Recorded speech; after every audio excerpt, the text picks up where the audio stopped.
Hello, good afternoon, and welcome to PCI Webinars. Today's webinar, Personal Knowledge Management, or PKM, Strategies and Tools, with our presenter, Mitchell Friedman. Mitchell has an EDD and APR, and he develops people. Known as an enthusiastic, energetic, and insightful educator and consultant, he relishes opportunities to help others to develop their skills and abilities on the path to achieving their full potential. Mitchell teaches leadership, management communication, organizational behavior, and public relations at universities located throughout the San Francisco Bay Area. He also helps a range of organizations to develop the communications and leadership skills of their employees. Coming to you now from lovely San Francisco, it's Mitchell Friedman. Thank you, Anne and Brian. Good morning, ladies and gentlemen. Good to be with you once again this morning to share with you my thoughts on the subject of personal knowledge management. And as I tend to do in these webinars, I'd like to start out with a definition of terms. And that begs the immediate question, personal knowledge management. It's a nice, big, impressive sounding title. What are we talking about? No doubt you are familiar with knowledge management at the organizational level, but now we're talking about the individuals, you and me and others. And I have come up with my own definition of it. And let me review that with you after giving you a couple of minutes to read it on the screen.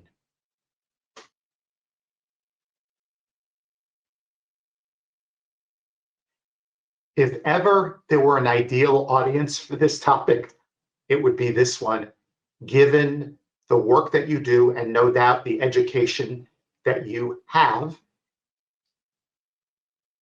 Knowledge management, and in particular person knowledge management, is no doubt near and dear to you, whether you're calling it that or something else. So to that end, what I'm going to be talking about today is the various stages in this process in terms of information intake, information use, and ultimately information application. And I should add that I only came to this definition after a long period of reading, reflecting, and studying on this very subject, and share it with you as one of the fruits of my labor. And that leads me to, how did this all start? And sometimes I share my own history with subjects in these webinars, sometimes I don't. In this case, it's relevant because while I have had a lot of fun in putting together this webinar, I've done a lot of work, and I think I have quite a bit of insight. It's very much for me a work in progress. And it started with my own sense of overwhelm and scatteredness. And I couldn't imagine presenting a better picture of the feeling I often have at times. I like to keep myself busy, too busy it seems. I take on a lot of commitments, too many commitments at times it seems, and I have diverse interests. So it's hard for me at times to feel focused. And along with that, given my varied career and these diverse interests, finding a group of people that I have a connection with, not so much on a personal level, although that's part of it, but certainly on an intellectual and professional level, has been the holy grail for me. I've written about it, I've thought about it, I've attended far too many meetings of far too many professional associations. I've gone to conferences, both on the academic side and the practitioner side, and the quest is ongoing for me. And I want to get out of my own ruts as a thinker, and in particular as a teacher, as a learner, and learn new things on the subjects I'm deeply involved in, and continuing to grow, both as a teacher and as a thinker. Because only in doing that can I continue to deliver value to the people who take my classes and other people I interact with. In fact, I can't stand still, because if I stand still, it's really a step backwards. So how do I continue to get better at what I do? And I'll add as a footnote here that for me, there is no greater joy and no greater excitement than the feeling that I am learning and growing and getting better. And as a result, I'm feeling more confident and comfortable in my own skin. And again, that's very much been an ongoing challenge for me. So this learning and growing piece is really fundamental to my existence. So that's why I came to this topic. In addition, I noted that my reading tended to be scattered and very much at the mercy of whatever I was looking at online and my own curiosity. Now, indeed, I do have some focus in my reading and have had some focus in my online reading by virtue of what I subscribe to, particular daily newspapers. That being said, I have 3 degrees, so reading books has meant a lot to me and has continued to mean a lot to me over the years, although I certainly got away from it. The internet beckoned me, and I frankly have had trouble putting it down at times. So I definitely wanted to get back into that practice of reading books, because they offer what the article here and there in the internet does not. I do want to, or have wanted to, better read and take what I read and use it in some fashion, apply it. I was talking with some people a few weeks ago about this very subject and about my own path through it. And I mentioned that I wanted to do more with my reading in ways that I'll get to in a few moments. And they laughed and said, well, you know, we just read books and we put them on the shelf. And that's largely what I've done in my life, save for the reading that's been designed to support learning in a class or reading that is related to classes I'm teaching. And then the final challenge I've had is how to be better at social media and how to use it with the term I've used and chosen very carefully is discernment. It's very easy for me to go down the rabbit hole, certainly on Twitter, to a lesser extent on LinkedIn, to even a lesser extent on Instagram. But bottom line is I've often wondered why I was doing it, what I was getting out of it. And in turn, was I can continue to engage and invest that kind of energy in something where I couldn't see a payoff. So I had to rethink all that. These all informed my own journey and my own discovery of personal knowledge management as a tool. And so when I found that subject, I came across a related topic of personal knowledge mastery. And this term has been taken up and propagated, I believe, largely by a gentleman out of the Maritime Provinces in Canada, Harold Yarkey. I offer his website here and attribute this concept of personal knowledge mastery to him. You'll notice I do not use that, but found what he was doing very insightful and inspiring. And so I took his class. And it was a 40-day class that I completed earlier this year. It was an asynchronous class insofar that he prepared lectures that were text-based, prompts for us to write, lots of links to other resources, all in 40 days. Now you might be thinking 40 days, really? That, depending on your point of view on these things, might sound like a lot, or it might not sound like enough. And once I got into it, I realized that it wasn't going to be enough, because what he was proposing was very much a challenge to patterns of work behavior that I've had and that I've cultivated over many years in terms of how I process information, how I use information. So the order was a lot taller than I expected in terms of really making personal knowledge management my own. And what I discovered was a whole lot more. And in particular, a number of questions continued to pique my curiosity after having completed this class. And they are as follows. First of all, I wanted to read better. And certainly I wanted to retain more of my reading. I wanted to read more, and I wanted to, in turn, better use that reading. Moreover, I wanted to better organize that information. Now, I'm not bashful about saying this. I think I'm a Virgo. I had a birthday a few weeks ago, and I've always prided myself on my organization. But boy, oh boy, once I looked at personal knowledge management and personal knowledge mastery as Harold Yorke presented it, I realized I am not as together as I think I am in this domain. So that led me to wonder where and how do I stash books, articles, bits of information, screenshots, media, you name it, that I find that I believe in some way may be useful.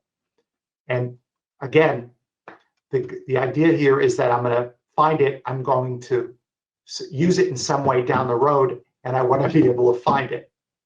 In addition, I'm generating ideas. And I think as we all do as working professionals, and some of them I may want to develop into articles or longer works, some into presentations, some I want to incorporate in classes. And the bottom line here is I'm cultivating a pile of information, insight, resources, you name it. So what do I do with all of it? How do I make better use of it? Can I generate more of it? And that led me to a couple of other subjects. And I'll share these with you, and then I'll move on to the matter at hand, and that is how this all relates to you. So I discovered what we see on the right in the small print, a concept known as Zettelkasten. And essentially, it is a way to organize all of the material that I just mentioned to you. It is far more complicated than I even understand, much less can apply. In fact, I find the whole concept interesting from the perspective of organizing and really putting into play your own skills as a researcher, as a knowledge worker, and making that useful. And in turn, what some of the articles on this subject talk about, how to develop your second brain, that resource outside of yourself where you store all this. And along the same vein, there's a book that has often been cited in what I read about this whole concept, and that relates to how to take notes. And I've taken a lot of notes in my career as a student, certainly, and elsewhere. And I realized after reading Aaron's book here over on the left that I had a lot to learn. Whether it's for the purposes of developing this Zettelkasten or second brain system, or simply just for my own day in, day out needs. So I've read that book once. I'll probably read it again. I did not take notes on it, but I read it once. I'll probably read it again. And I've been noodling around with this whole concept of a system for all that I know, all that I develop, all that I think, and just being a consumer and producer of content. So the bottom line here is that I offer you what I've learned and my own understanding of personal knowledge management, but I am by no means a finished, polished effort in this regard. In fact, every day, having gone through this experience, I think about what I've learned and I realize how I fall short. I've certainly made changes for the better, but I also fall short. So I'm very much a work in progress. So I'm sharing with you the best of what I have, and I also would be failing in my duty to share what I know about this subject to not address the focus that we often see when we talk about or we read about knowledge management, in particular personal knowledge management, and that is the focus on apps. Now, I will mention some apps that I use and that others do use for the different knowledge management purposes, personal knowledge management purposes I'm going to talk about. But that being said, an app is not the solution here.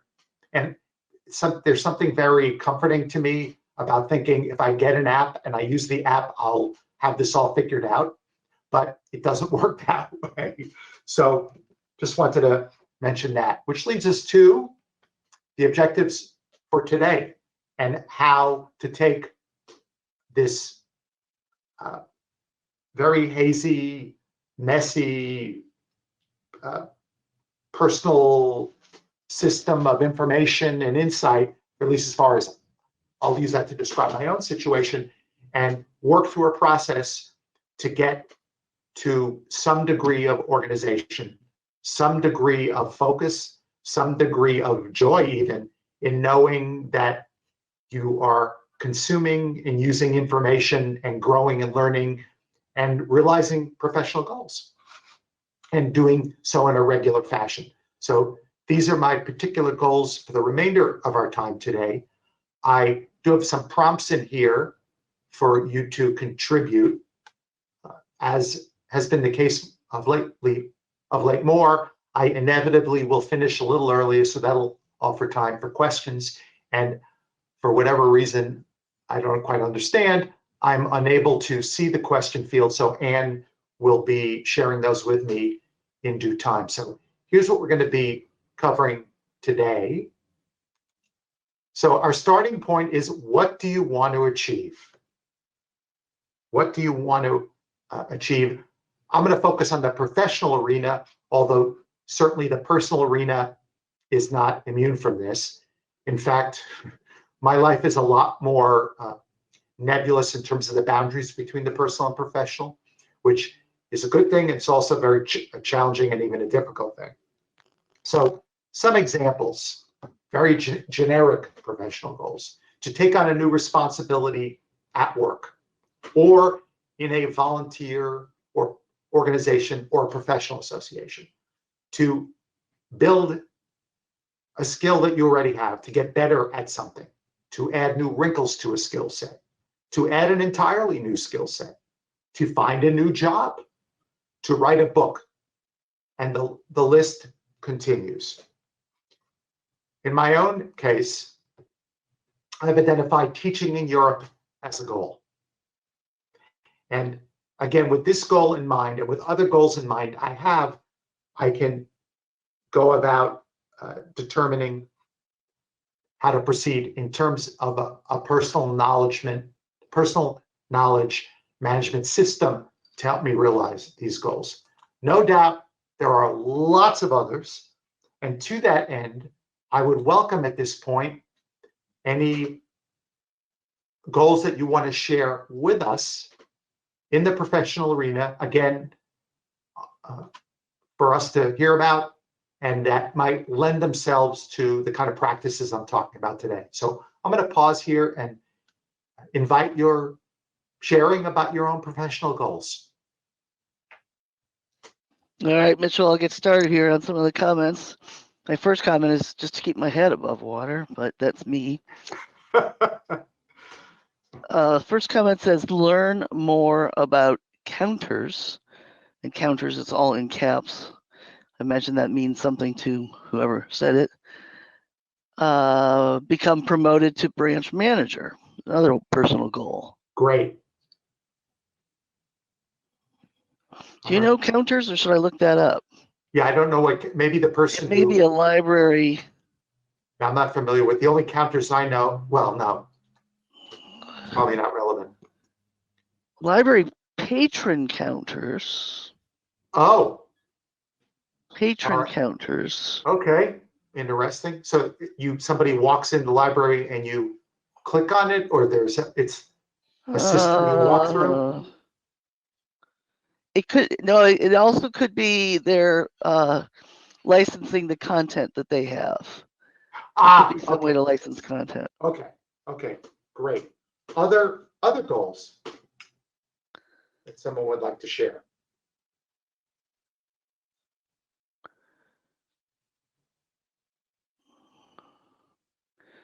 What's the other ones? Okay, wait.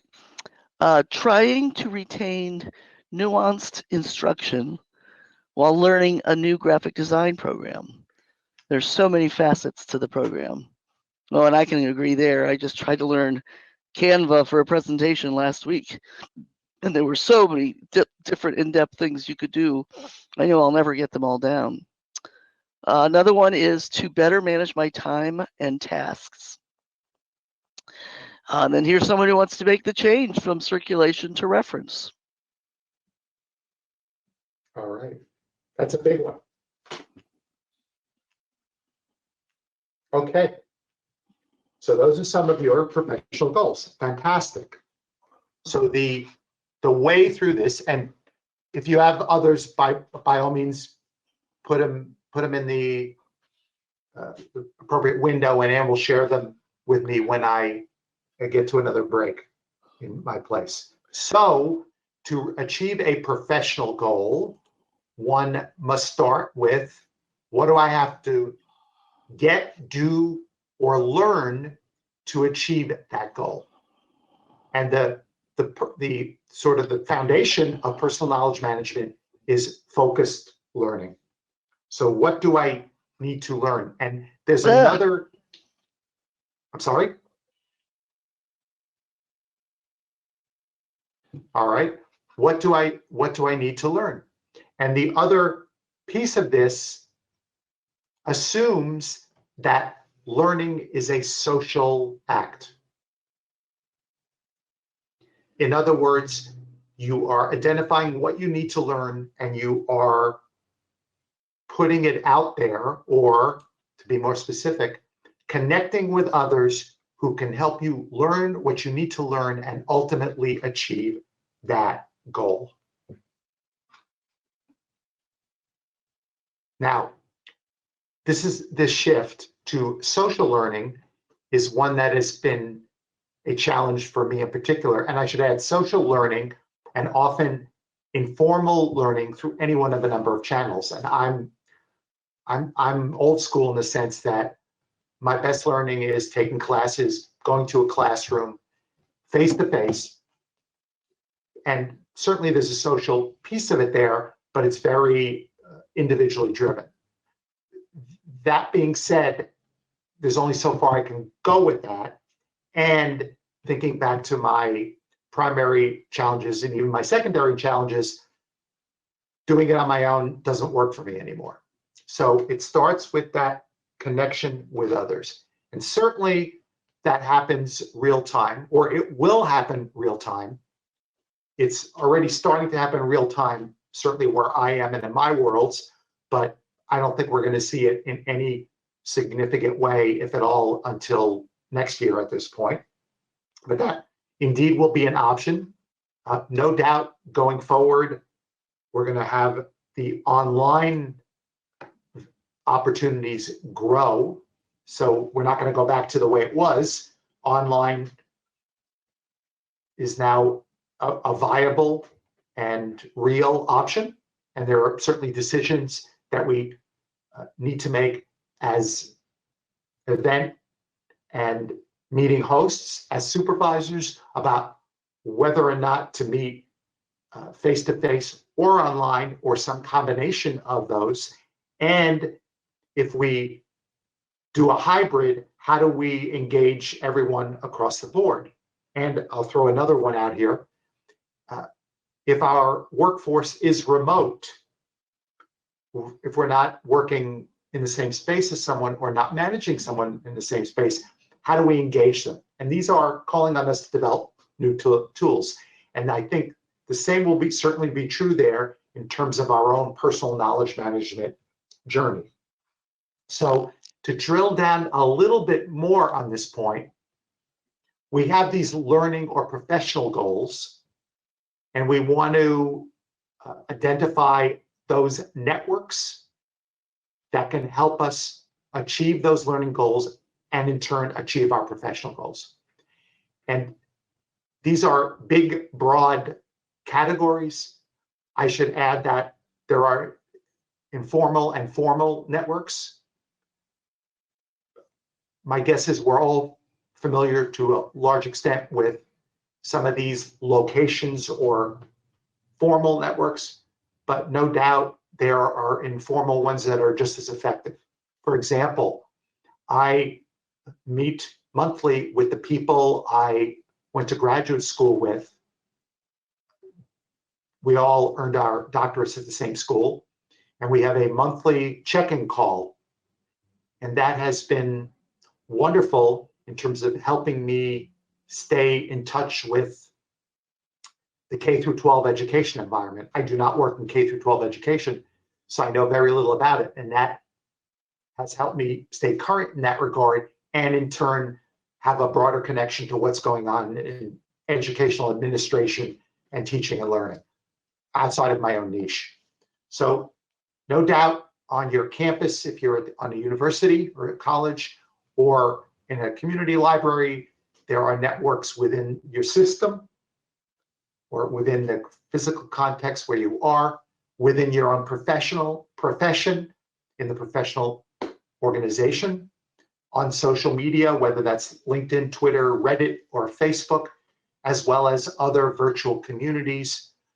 I know, for example, Harold Yorkie, whose name I mentioned earlier, offers his own private communities that are password protected, that are by invitation only, and that you pay a small fee to access every month.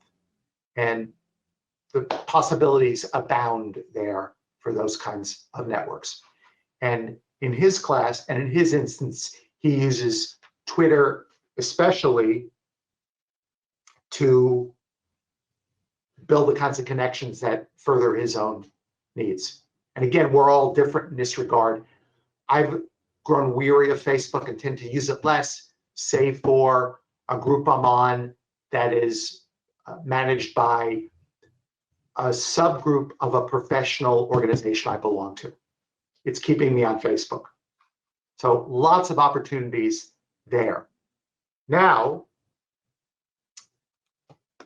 we want to take a sideward step to look at those professional networks, formal or informal, with these learning goals in mind.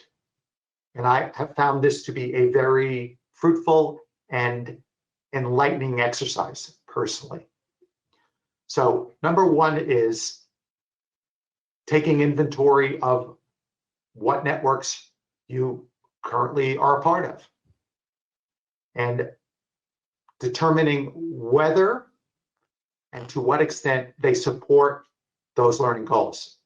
And I have to say that in my own instance, I'm a part of a number of networks that really don't support my longer term learning goals and their connection to what my goals and professional learning goals and in turn my professional goals are is tenuous at best.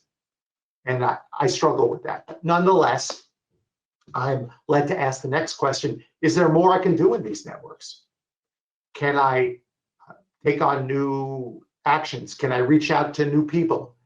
Can I better make use of these networks for my own purposes? And more often than not, I come back with a resounding yes to that particular question. In addition, I'm also always asking whether or not there are other places I can be that I can connect with, again, with my learning goals and my professional goals in mind. And to the extent that it's helpful, and it certainly often is helpful to know someone in these networks and to be a contributor to that network, to be a supporter of that network, to add value.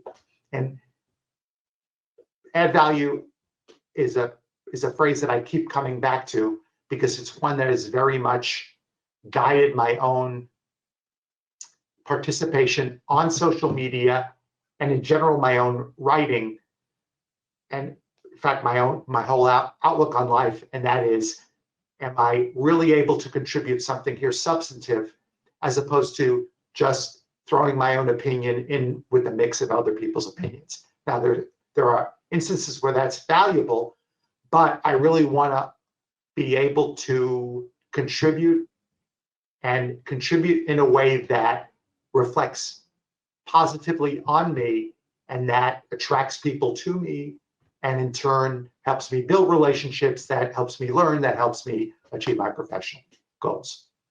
And again, this is an ongoing challenge for me in terms of thinking about where else I might be, how I might make better use of the networks I'm in. Maybe I need to let go of some of these affiliations and networks. All kind of grist for the mill. And that brings me to my next question, big question, in terms of analyzing your own professional networks. So if you took a closer look at the professional networks you're currently in, what might you find? Or are there networks or an ideal network where you'd want to be, that you'd want to participate in? Or if you could create an ideal network, what would it look like? So I'm going to pause here and open that up to any thoughts, and we'll allow Anne, when they come in, to read them aloud. It's really hard to pin down a network when you, like you, Mitchell, when you have you got a lot of things going on, a lot of different professional things going on, and to actually have a good network is really difficult. Yes. Yes. I rely on networks that I had, originally in my first profession, and never really built up. I tried to build up some in some of the other professions, but have never really been a part of them fully. So, one person, to your original question, your first question, wrote in time management as a marketing department of one. So that's a goal, a personal goal they're trying to reach, which is kind of interesting. Okay. And I think everybody else is thinking about your analysis of professional networks. Here we go. Someone says, I'm in a few networks, but I think I could do better. Not sure what that would look like, though.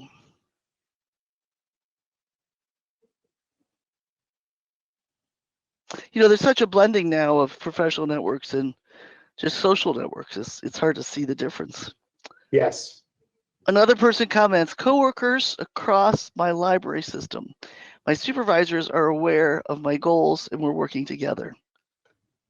That's fantastic.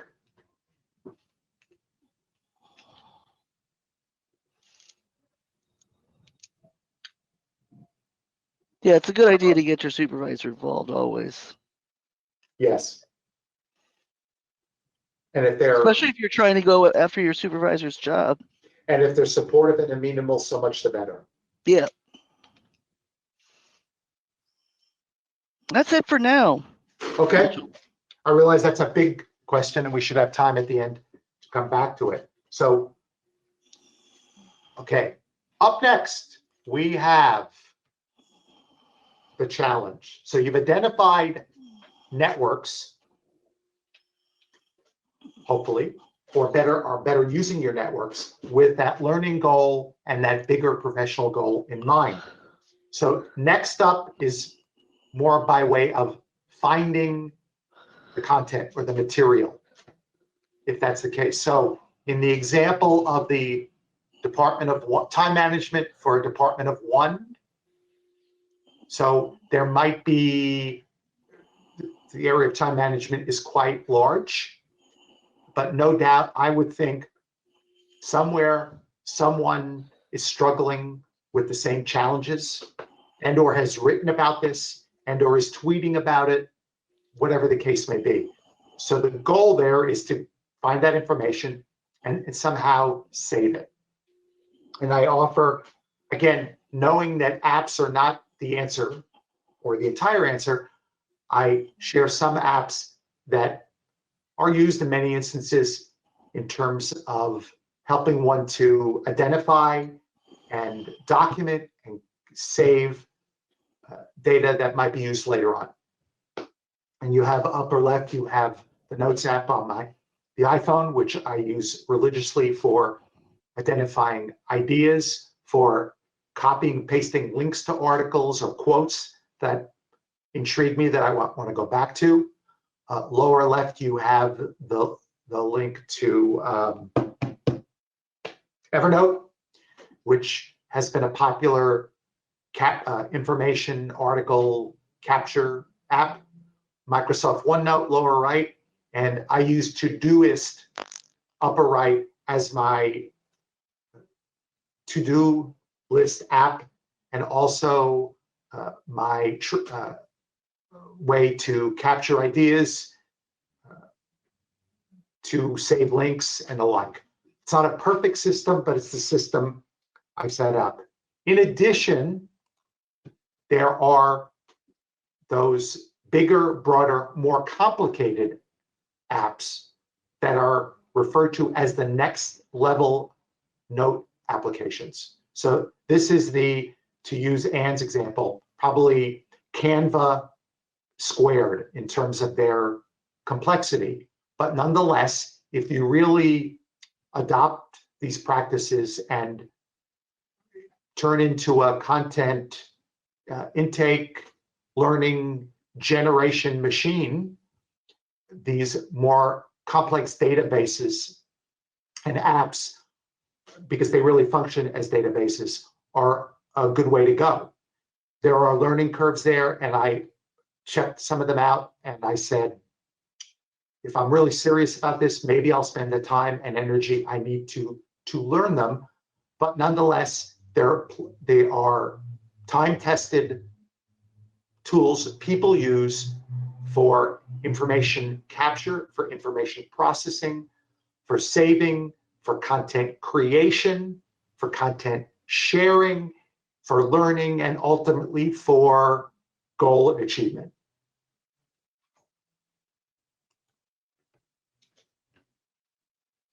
Now,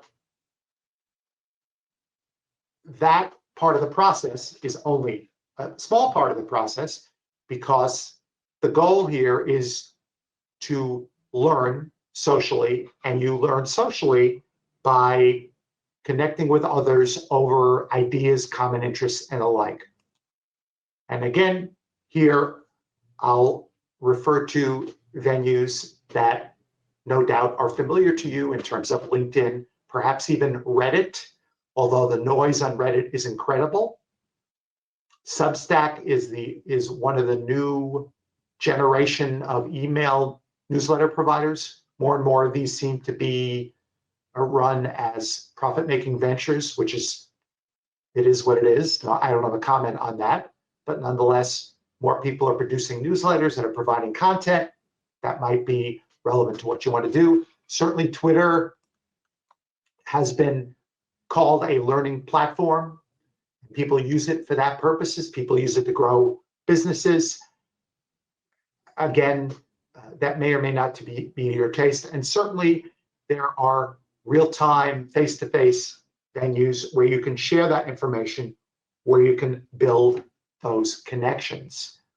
And then it's a question simply of repeating this process, identifying the goal, identifying the learning that needs to happen for that goal to be realized, identifying ways to achieve that learning, whether ideally or optimally it's through people you know or networks you're in or other resources, and then saving and capturing those resources, putting them through your own process, making them your own, interpreting them, evaluating them, revising them in some way, and then sharing them.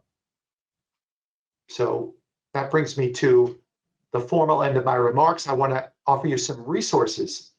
And first time ever in all the times I have developed and delivered webinars that I found one specifically for librarians. And that is the first one on the list. I should add that the person handling this site is retiring, so it's going to go away, but nonetheless, there's lots of good content there on the very topics I spoke about today, specifically for librarians. So a great source to share. I also share some other links here to people writing about how to do personal knowledge management. The book that I mentioned, How to Take Smart Notes, which has become a minor phenomenon, it seems like, and certainly in these networks I've been talking about today. And then finally, Harold Yarkey's class on personal knowledge mastery. So with that, I'm going to pause and open it up to comments or questions or any other way I can offer you insight or guidance on this very subject. Someone asked, what are the names of the next level note apps? And you covered them all, didn't you? As you were showing them. I can go back to that. All right. So Obsidian is one that I've seen referred to a lot. Rome Research, that's the name of the app, and the N, let me look it up.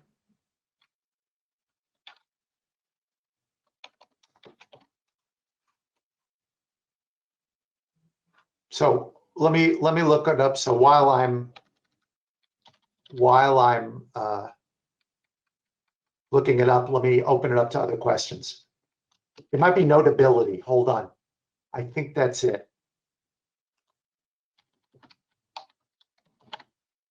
Notability. Notability is the app. All right. Are other people coming through the questions? Just waiting for those. I always have trouble with, unless I'm doing something specific. You know, if I'm looking up a specific piece of knowledge or building a program like one of these programs, I have a trouble with keeping just random notes. Mm-hmm. You keep random notes, Mitchell? I do. So ideally, the way the advanced practitioners of what I've talked about handle it is they make random notes, whether they do that using OneNote or notes on the iPhone or a legal pad or a journal. They capture all these stray ideas and then they return to them and vet them very soon afterwards, whether that's once a day or a couple of times a week. The real avid practitioners do it every day. And then they decide what to do with that note. And they may develop it further into more detailed note. They may choose to throw it out altogether. And in my instance, I'll make the note and I will attempt right away to connect it to something, or I'll leave it out there as something I need to look at a certain point. But by and large, and this is, I think this is a really good thing, when I am actively working on a project or multiple projects, I'm staying in touch with that every day so that at other times in my day, my antenna are up for points that may be relevant, if that makes sense. Isn't it funny that everything seems to be relevant when you're doing something like that? Well, yeah, everything connects. So for example, I'm getting ready now to teach a class I haven't taught in a couple of years. I'm starting it in 2 weeks. It's on leadership. So my antenna are up now, not only for all the material I already have, but anything I may come across, or might I be able to apply what I'm reading and consuming outside of the narrow leadership domain to that very subject? Because right now I've gotten back into history because I have 2 degrees in history, and I'm listening to podcasts and I'm reading books, and it's jazzing me, it's energizing me. And I've been my ongoing thoughts are, all right, how can I in some way relate this to leadership? And I can. Yeah. I can. It would take a lot of work, but I can do it. So that keeps me, I'm connecting the dots, if not formally, then informally in my own mind. Same thing happened to my husband, where he kind of reconnected with history after getting a master's degree in history, and everything connects for him. And he reads an awful lot of this stuff, and he'll start talking about some period in history that I know nothing about. Kind of funny. And Brian contributes. I just keep a spiral notebook near my desk for editing notes during webinars, and he says he feels like an app Luddite. Yeah, I mean, lately I've felt that the technology is all way too much. I mean, really. And call me a Luddite, but I just love books, physical hardcover books. And I have the notebooks as well. My challenge is to, number one, use one notebook, and number two, to do something with the notes I write in the notebook. So again, Right. I'm not as good about that. At one point, I went through all my notebooks and realized that, number one, I couldn't make sense of them, a lot of them, but not all of them. And number two, I had saved articles which were out of date. They were on technology and ideas that were old, or that I long since learned or mastered to a point where I didn't need them anymore. Right. I tried about a decade ago to go electronic. I remember exactly what it was. I went to a workshop at OCLC. When I said, well, here I am at this, technology mecca. Maybe I should do this electronically. So I didn't take any paper, and I don't know if I had a Kindle or if I had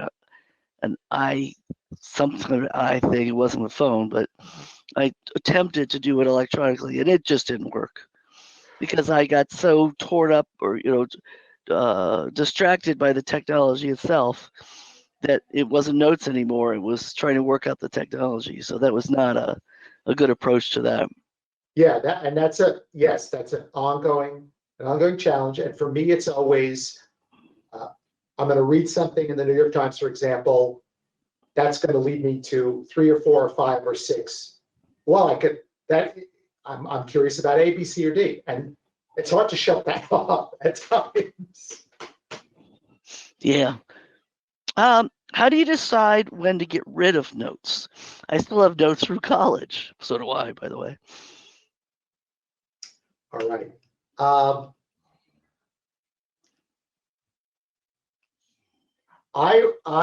And there's no hard and fast rule about this. I don't. When you don't know why you put it there originally, maybe? Well, I don't. It's funny. I didn't save my notes from college. I tossed them a long time ago for the reason that I didn't see how I was going to use them, which in retrospect, I might have saved them because probably not. Although if I read them now, would they even make sense? So number one is, if I look at something and I literally can't make sense of it, it's probably time to let it go. That would be one thing. Second, is there any possibility I can use this in some way, in some fashion? And I have to tell you that I was going through an old notebook and I came across a term and a book on that subject. And I ended up taking a class on it because it so interested me. And that it was a complete, at one point that interested me. I was going through my notebooks, I saw it again, and I ended up taking a couple of classes on it. And I didn't follow through their certification program, but nonetheless, I have the books on it and it still intrigues me. So that's why I think the review is important. And in that notebook, that was the one idea that resonated with me all those years later. Right. And it's a question also of space. It's of space. And is it worth it for me to scan all these so I have them electronically?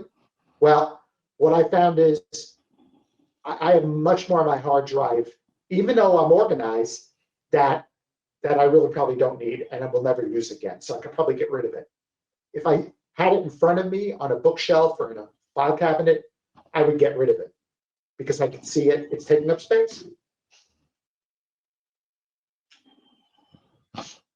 I was a classicist in college, and I had a particular way of doing my translations and keeping track of my translations. It was just the way I noted everything. And my husband found my old translation notebooks. I mean, this is from 40 years ago, and begged me to get rid of them. I think we eventually did get rid of them, but he's telling me I shouldn't be asking him that. So I guess he must have thrown them away. But yeah, I went through personal journals and got rid of a lot of them, and I still have a bunch saved in one place. But I got rid of a lot of them. Again, I had notebooks upon notebooks of articles that I clipped and saved. That I looked at them, it's like, well, this is outdated. Or I took a class on this. Yeah, I don't need this article anymore. And then Kenneth makes a note here that says Brian Tracy makes large use of notes. Yes, no doubt. And I believe, and I have not done this, but I know with Kindle, if you use a Kindle, that you can highlight books. I think you can do this on iBooks too. Highlight them, download the highlights, and then study them or use them. Yeah, you can do that. And there are other services where you can have them sent to you via email. So there are different ways to use them if you're so inclined. There's even an app I came across recently where you can scan printed books that you use, highlight them, and then download them that way if you use printed books, which I still do. Scan the entire book? Or passages. Okay. All right. I don't see any other questions or comments. Let's give everybody one more chance because we do have a few more minutes here. Anyone else have any general comments or?